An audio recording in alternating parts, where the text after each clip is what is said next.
안녕하세요. 오늘도 저의 비밀노트 읽어드리려고 합니다. 이런저런 경험을 한 덕분에 원치 않는 상황을 받아들이는 힘이 커진 것 같다. 임재영 정신과 의사.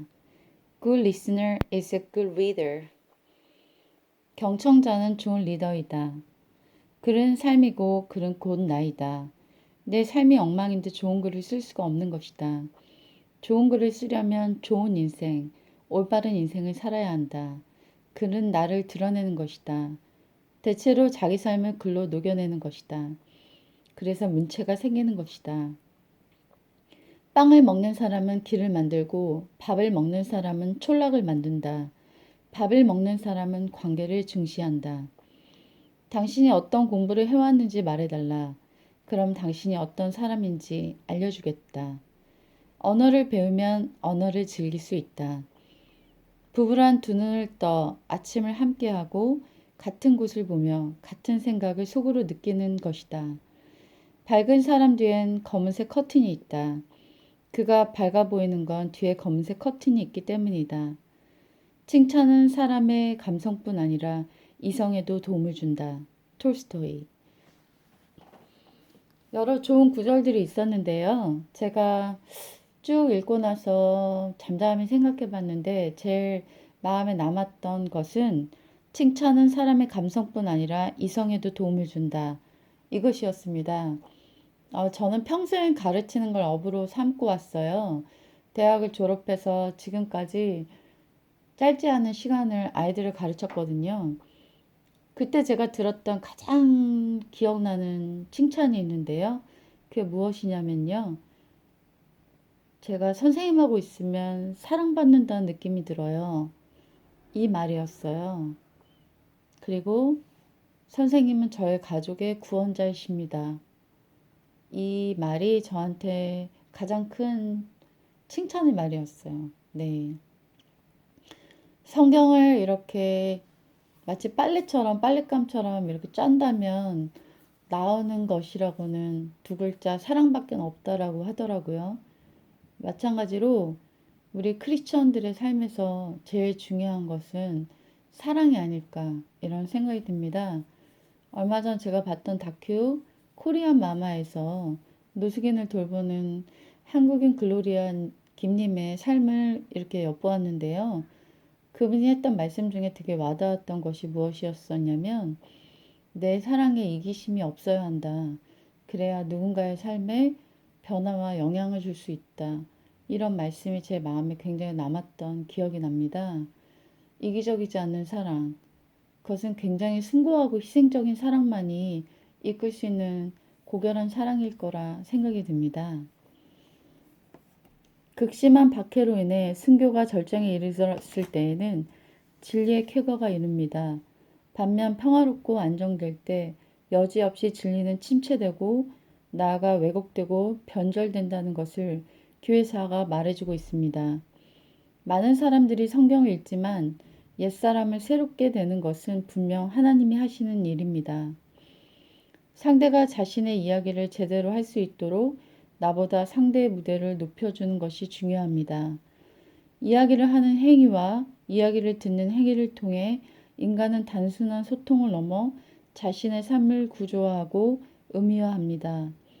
마음과 마음을 나누는 대화는 우리의 기분과 일상은 물론 우리 자신까지 변화시키는 힘이 있습니다.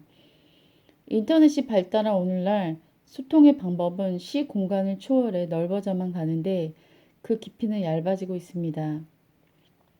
진실한 사람은 사랑을 핑계로 무례하게 굴지 않습니다. 우리가 애초에 누군가를 사랑하는 이유는 그를 존중할 만한 인품을 지닌 사람이라고 생각하기 때문입니다. 장 자크 루소의 에밀. 침묵은 말이 없는 상태가 아닙니다. 소리가 없는 상태입니다. 말을 안 하는 것도 일종의 말하기입니다.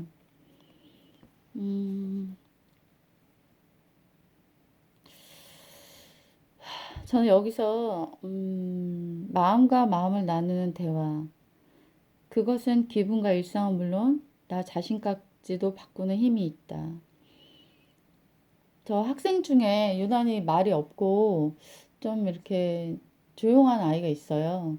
근데 그 아이는 되게 모범생이고 모든 것을 굉장히 완벽할 만큼 성실하게 해오는 아이거든요.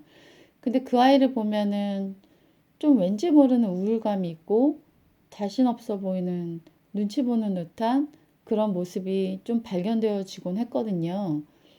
그래서 그 이유가 뭘까 아무리 알아보려고 하고 좀 얘기를 나눠보려고 해도 도통 그 아이가 자기의 마음을 보여주지 않기 때문에 알 길이 없었어요.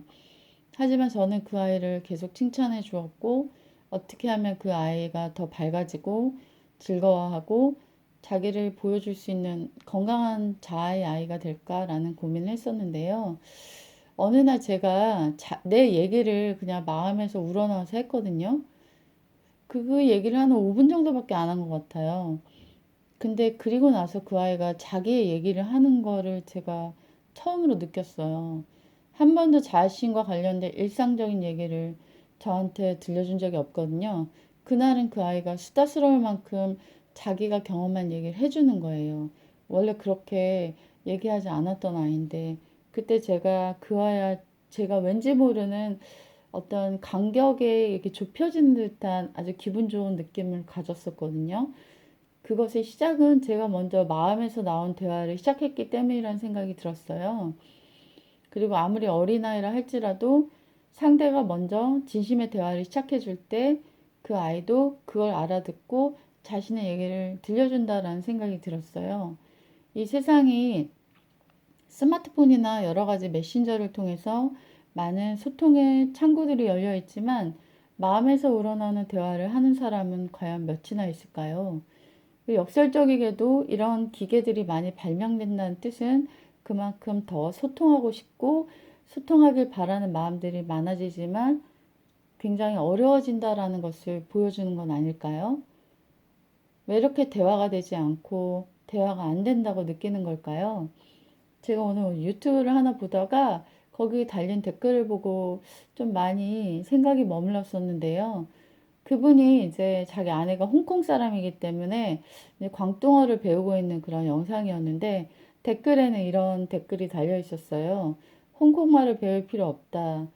어차피 한국말을 하는 내 아내와도 나는 대화가 되고 있지 않기 때문이다. 그걸 봤을 때 왠지 씁쓸한 감정이 느껴졌습니다. 같은 언어를 갖고 있다 하더라도 도저히 말이 되고 있지 않다라는 것이죠. 결국 언어의 문제가 아니라 마음의 문제이고 그리고 그 안에 있는 사랑의 문제가 아닐까 하는 생각이 들었습니다. 세상에는 큰 사랑이 없어 죽어가는 사람보다는 작은 사랑이 없어 죽어가는 사람들이 많다라는 말이 있는데요. 우리 주변에 진실한 사랑과 관심, 이기심이 없는 어떤 순수한 의도에서 나온 진실한 소통, 그런 것들이 정말 필요한 게 아닐까 하는 생각이 듭니다. 세상이 차갑다라고 말하기 전에 I first, 내가 먼저 차갑지 않은 대화로 소통을 시작해보는 건 어떨까요? 안녕히 계세요, 여러분.